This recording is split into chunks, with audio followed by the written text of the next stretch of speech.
ഇന്നിപ്പോൾ ഞാൻ കടച്ചക്ക വറുത്തരച്ച് വയ്ക്കാനാണ് നോക്കുന്നത് കേട്ടോ. അപ്പോൾ ആദ്യം തന്നെ ഈ കടച്ചക്ക നമുക്ക് ഇതിൻ്റെ തൊലി കളഞ്ഞ് ചെറുതാക്കി നുറുക്കിയെടുക്കാം കേട്ടോ. ഞാനിവിടെ തേങ്ങ, ചുവന്നുള്ളി, പിന്നെ വെളുത്തുള്ളി, വേപ്പലി, കുറച്ച് പെരിഞ്ചീരകം ഇട്ടിട്ട് ഇതൊന്ന് വറുത്തെടുക്കട്ടെ കേട്ടോ. ഇതൊന്ന് മൂത്ത് വരുമ്പോൾ നമുക്ക് മുളകും പൊടിയൊക്കെ ആഡ് ചെയ്യാം കേട്ടോ. അപ്പോൾ തേങ്ങയൊക്കെ നന്നായി മൂത്ത് വന്നു തുടങ്ങിയിട്ടുണ്ട്. ഈ സമയത്ത് നമുക്ക് പൊടികൾ ആഡ് ചെയ്യാം കേട്ടോ. 1 ടീസ്പൂൺ മുളകും പൊടി, 1 ടീസ്പൂണ് കാശ്മീരി ചില്ലി, മഞ്ഞൾപ്പൊടി, മല്ലിപ്പൊടി ഇത് നമുക്ക് ഇട്ട് കൊടുക്കാം കേട്ടോ അതിലേക്ക്. ഇനി നന്നായി ഇളക്കി കൊടുക്കാം കേട്ടോ.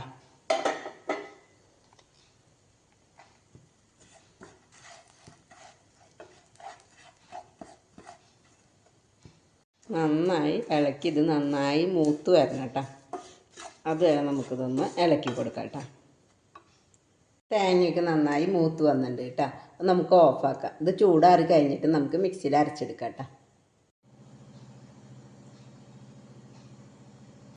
ഞാൻ ഈ കുക്കർ അടപ്പത്ത് വെച്ചിട്ടുണ്ട്. അതിലേക്ക് കടച്ചയ്ക്ക് ഒരു ചെറിയ സബോള നോക്കിയത് കേട്ടോ ഇതിലേക്കിടാം.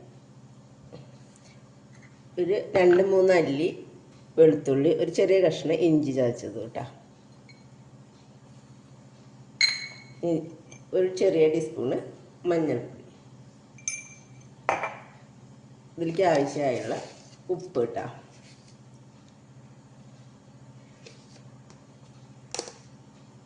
ഇത് വേവാനുള്ള വെള്ളം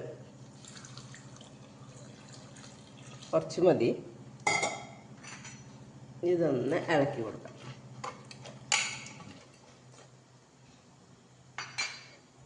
ഇത് അടച്ച് വെക്കാം കേട്ടോ. ഞാൻ തീ കത്തിച്ചിട്ടുണ്ട് കേട്ടോ. ഇതൊരു വിസിലടിച്ചാൽ മതി കേട്ടോ. ഞാൻ ഒരു വിസിലടിച്ച ആ കടച്ചക്കല്ലേ അതൊരു വേറെ പാത്രത്തിലേക്ക് ആക്കി കണ്ട. ഇങ്ങനെ ആവണം, നന്നായി വെന്തുടയാൻ പാടില്ല കേട്ടോ. നമുക്ക് തേങ്ങയൊക്കെ വറുത്ത് വെച്ചതില്ലേ അരച്ചത്, അത് നമുക്കിതിലേക്ക് ചേർക്കാം കേട്ടോ. ഞാനിത് അരച്ചിട്ടുണ്ട്, ഇത് നമുക്കതിലേക്ക് ചേർക്കാം. ഞാൻ ഇപ്പോൾ അരച്ചതൊക്കെ അതിൽ ചേർത്തിട്ടുണ്ട്. ഇതൊന്ന് മൂടി വെക്കാം കേട്ടോ. ഒന്ന് തിളക്കട്ടെ കേട്ടോ നന്നായിട്ട്. അപ്പോൾ കറി നന്നായി തിളച്ച് വന്നിട്ടുണ്ട് കേട്ടോ. നമുക്കിത് ഓഫാക്കാം കേട്ടോ. ഇനി ഇതിലേക്ക് ഉള്ളി കാച്ചി ഇടാം കേട്ടോ. ഞാനൊരു പാൻ വെച്ചിട്ടുണ്ട്, അത് ചൂടാൻ വേണ്ടിയിട്ട് അതിലേക്ക് വെളിച്ചെണ്ണ ഒഴിച്ച് കൊടുക്കാം കേട്ടോ. വെളിച്ചെണ്ണ ഒന്ന് ചൂടായി വരട്ടെ കേട്ടോ.